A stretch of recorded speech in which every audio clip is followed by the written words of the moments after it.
So my right elbow goes back, the shaft steepens. As my right elbow goes forward, the shaft shallows. Elbow back, shaft steep, bad. Elbow forward, shaft back, good. So the elbow squeezes in towards the right, really in that transition phase. And that's a really nice feel for me. Hey guys, today I want to talk to you about the hanger training aid. Now, I don't know if you've seen this or used this before, but it is absolutely my new favorite training aid. This hanger here creates and controls what I think is the most important part of the swing, which is the wrist angle. It snaps right on. It takes me probably 30 seconds to put on. I can put it right in my golf bag. And best of all, the main trait of a training aid that's really good is you can hit balls with it. You can actually hit balls with it. So I love this hanger training aids. I've been using it probably for the past 6 to 7 weeks in my own game. You may have seen me in videos talk about, hey, I'm really trying to get my left wrist flat at the top. Look at when I do that well, how that sits on my forearm. Now watch when I cut my wrist, how that comes off. Immediate feedback for where my wrist angle's at. I like to use this even during my takeaway. When I set it up here, I like to keep it between my arms during my takeaway, press it against my left wrist for flat left wrist at the top, press it more against. Look at when I press it against, so that shallows my shaft, that keeps my club face square to close, helps me hit from inside. So I absolutely love this. I firmly believe that this is good for every single golfer. There's no one that can have too flat of a left wrist. One of the few things that all good ball strikers have, we're trying to have. Flat left wrist, right? Super easy to use, incredible immediate feedback. With the coupon code GogornoGolf.com, it's only $59, and I can actually hit balls with it and get instant feedback. Yes, I don't know if you can hear that, but that's about as compressed as I can hit a ball, and that's the main point of this hanger. Iron compression. You're gonna absolutely love it. We'll put all the details down in the description down below.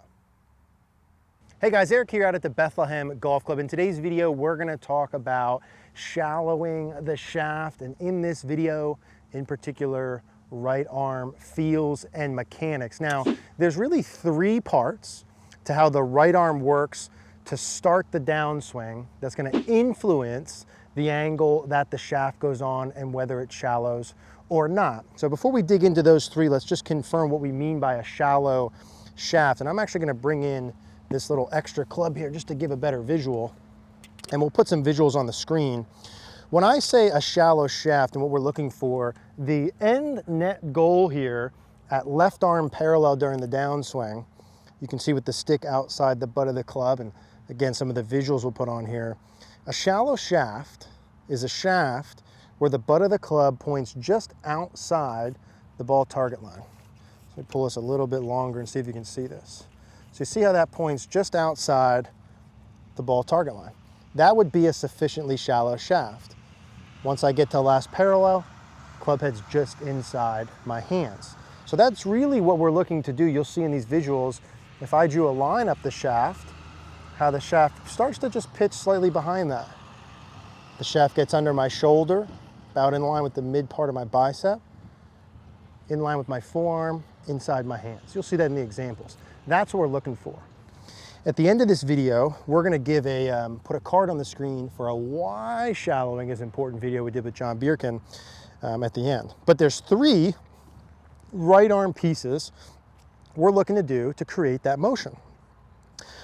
2 of them initiate most of the shallowing.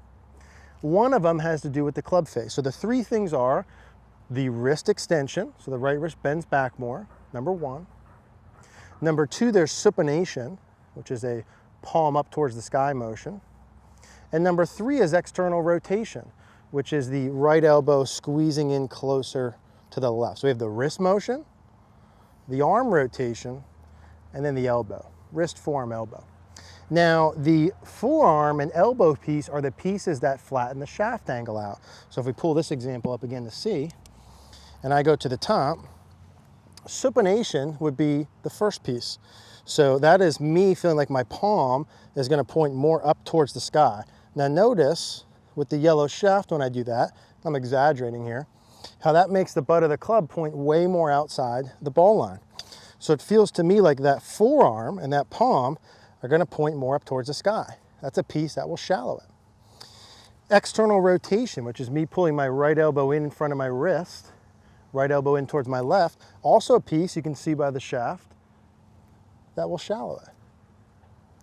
Now, one of the questions that comes up a lot is, hey, Eric, if I feel a little bit of this supination, if I feel a little bit of this external rotation, yeah, I see that that shallows the shaft, but what about the club face is wide open?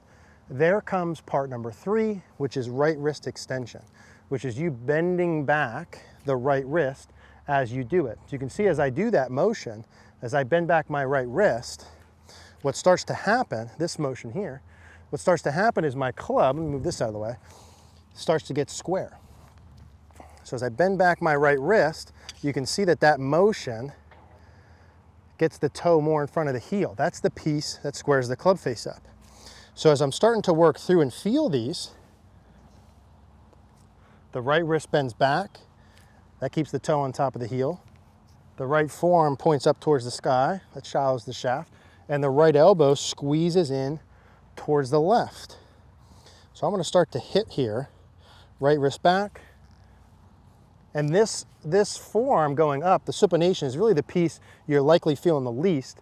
You should be feeling the right elbow working in towards the left the most, and the right wrist bending back the most. Those two, the external rotation, be the primary piece, and the right wrist back. Let's go ahead and hit some with that. Right wrist back, forearm up, elbow in. And what I'm going to start to feel when I do this, I'm really feeling that right away when I start my downswing. So I'm not feeling it before I finish my backswing. I'm not feeling it halfway down. It's really the first motion. Bend the wrist back, squeeze the right elbow in towards the left, and feel like this form points up towards the sky.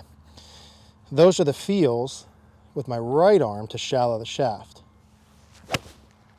Now, how much you have to do, and those are nice little draws, which is what you should get when you do it well. How much you have to do depends a lot on where you're coming from. If you're very steep, steep being defined as this butt of the club pointing inside this ball target line, shafts above my shoulder through my neck. We see this all the time on CogornoGolf.com.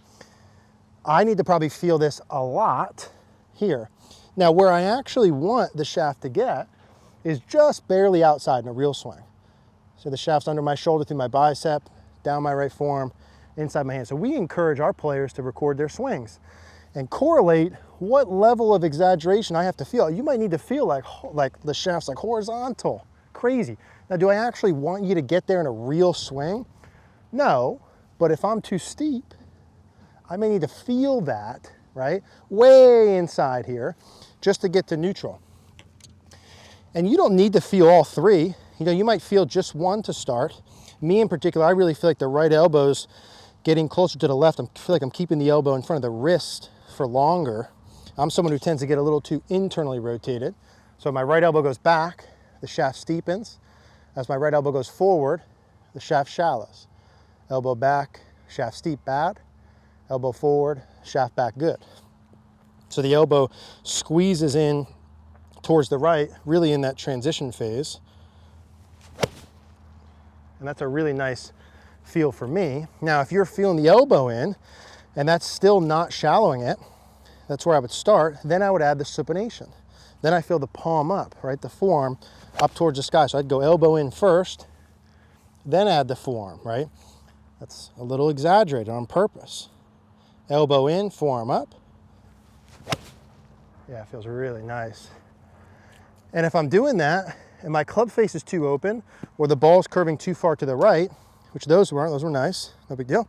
But if they were curving too far to the right, then I would add more of the right wrist bent back in.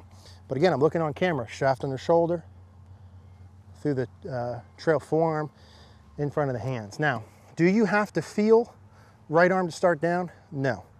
Can you? Yes. Those are the three that are going to affect it. If my right wrist doesn't bend back, it bends forward. The face opens, the shaft gets steep. Right wrist bent back helps. Forearm rotation, external rotation. Now, in the next video, we're going to talk about left arm feels, which you can also feel. Some players or people say, hey, listen, you really only want to shallow the shaft with good body motions. Here's what I'd say about that. If you have good body motions and the shaft shallows, great. You don't have to think about anything. If you have decent body motions or not, and the shaft doesn't shallow, you're not gonna be able to just think about your body and the shaft's gonna magically shallow back. I've done this with literally hundreds, maybe thousands of people. You're likely gonna have to manually do it in the beginning, start slow, maybe even pause at some spots, right? Record yourself, be able to do it at 50% speed, then start to ramp up the speed. That's shallowing the shaft. Those are the 3 right arm motions. Do it to the point where you hit the checkpoints in real speed. Do it to the point where you hit the checkpoints in real speed. If you guys have any questions, leave a comment down below. If you want to send your swings in, CogornoGolf.com, we can work together. We're going to put another card on the screen as to why shallowing is so important, and one for CogornoGolf.com. We'd love to see you there.